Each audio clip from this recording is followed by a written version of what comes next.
So I have a perfect credit score and over 15 credit cards at 26 years old. And the one thing we're not going to do going into 2026 is have bad credit. So here are the 5 things that I did to have a perfect credit score. Starting off with number 1, you can't have a credit score if you don't have a credit card. So the day I turned 18, I went straight to Bank of America and I applied for a credit card. I got the Visa signature and got approved for a $1,000 limit. I'll make another video on the best beginner credit cards to apply for, but once you have a credit card, you're going to use it every single day. All your expenses, you're going to put it on that credit card. But the key thing is you're going to treat it like a debit card. If you don't have that money sitting in your checking account, you cannot put it on your credit card. And all the expenses that you put on your credit card, you're going to pay it off in full every single month. I personally always paid it off every time I got paid. So every Friday when I got my paycheck, I paid my credit card off in full, because you never want to carry any balance, no debt, and you don't want to ever pay any interest. Once you've had this card for a while and you've proven to yourself and the bank that you're responsible with credit, you're going to get a new credit card every 6 to 12 months. And this does 3 things. For number 1, it allows you to build relationships with other lenders. Number 2, it allows you to increase your overall credit limit, which lowers your overall credit utilization score, which impacts your credit very heavily. And third, it allows you to take advantage of credit card points and bonuses when you sign up for new cards. And the last thing that I did that helped me substantially build my credit was getting an auto loan. So from 18 to 21, I just had credit cards and I always paid them off in full, never had a late payment. So I had good credit, which then allowed me at 21 years old to get an auto loan at 0% interest. I got a 2021 Tesla Model 3 brand new.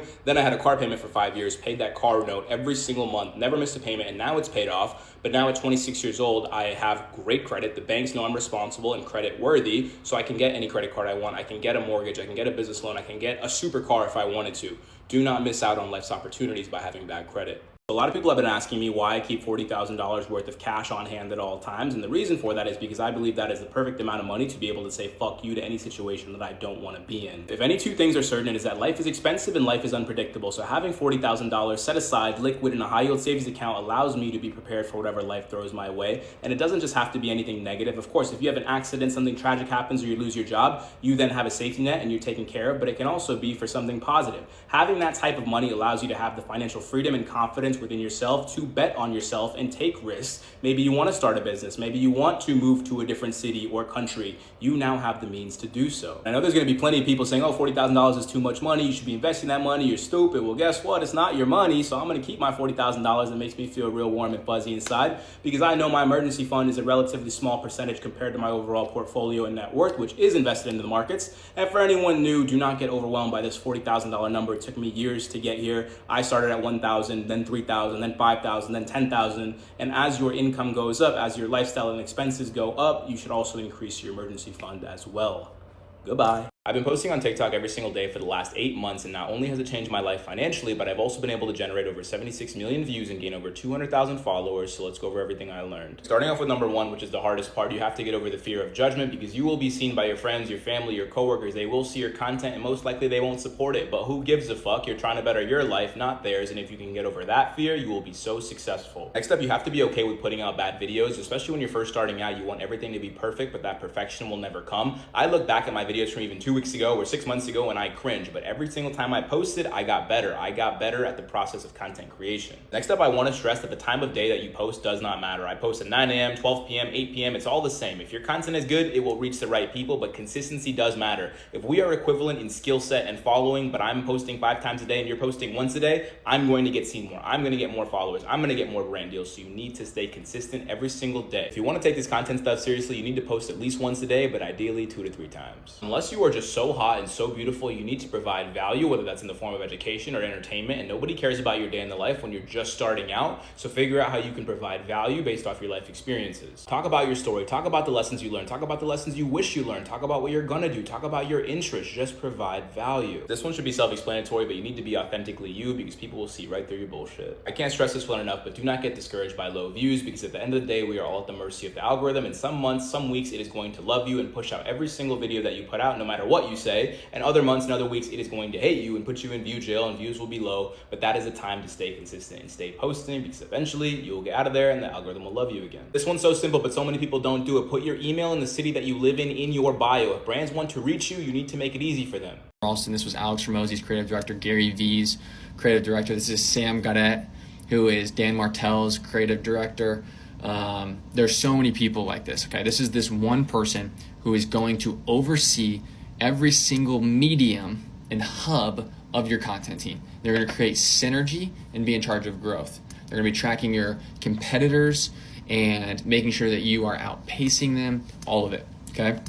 Now, I'm going to break this up into 5 pods. The first pod is going to be like miscellaneous, miscellaneous people. The second pod is going to be short form. The third pod is going to be long form. The fourth pod is going to be written socials, so LinkedIn and X, and then the last pod, the fifth pod, will be email. And those are kind of the 5 pods to build out a phenomenal media team. That we're going to talk about the actual team members that you need underneath every pod. Okay, let's start with miscellaneous. These are people that are basically do a little bit in every single pod. Okay, first you're going to need a videographer, obviously. You need a stellar videographer. You really only need one. You need one really good one who understands how to cultivate recording environments. Okay, this is going to be about $6,000. Number 2, you're going to want a paid ads agency. I think agencies are the best. I don't think bringing in paid ads for in-house is a great idea. Jeremy Haynes charges $15,000, 15% rev share. We'll just say $15,000.